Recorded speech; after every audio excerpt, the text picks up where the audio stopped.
আমার এবছরের থিম হলো 51তম বর্ষে বিবি ব্লকের প্রভুর রন্ধনশালা। তো আমি এই রন্ধনশালাতে দেখাতে চেয়েছি যে কীভাবে রান্না হয়, কখন উনি খেতে আসতেন, কখন উনি লীলা করতেন, কখন উনি বিশ্রাম করতেন। একদিনই 4টে জিনিস উনি করতেন। কখন খেতে আসতেন, যেদিন খেতে আসতেন সে পুরীতে, সেটা হলো ধরো না দ্বারকার থেকে উড়ে এসে উনি পুরীতে আসতেন, পুরীতে এসে খেতেন। এই খাওয়াটাই যে উৎকৃষ্ট খাবারটাই একটা আমরা মহাভোগ হিসাবে পাই।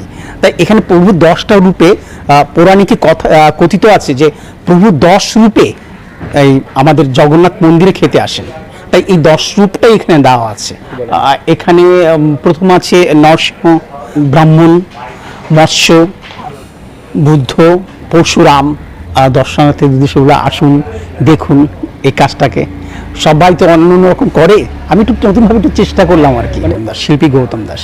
এবছরে আমরা একটু অন্যরকম নতুন থিম করতে চলেছি, আশা করি সবার ভালো লাগবে। সেটা হচ্ছে এবারে প্রভুর রন্ধনশালা। প্রভুর রন্ধনশালা বলতে বোঝাচ্ছে হচ্ছে যে আমরা পুরীর মন্দিরে যাই, জগন্নাথ দেবের মন্দিরে, তো ওখানে আমরা কিভাবে আপনারা দেখবেন ভোগ বিতরণ হয়, ভোগটা কিভাবে তৈরি হয়, কোথায় তৈরি হয়, সেই জিনিসগুলোই তুলে ধরার চেষ্টা করব।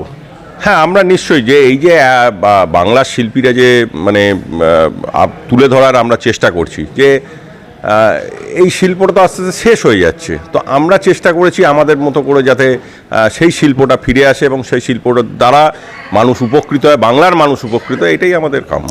চেষ্টা করেছি আমরা দর্শনার্থীর উদ্দেশ্যে বলবো, আপনারা অবশ্যই আসবেন এবং আমাদের এই প্রচেষ্টাকে সাফল্যমণ্ডিত করার চেষ্টা করবেন এবং আশা করি আপনাদের সকলেরই ভালো লাগবে।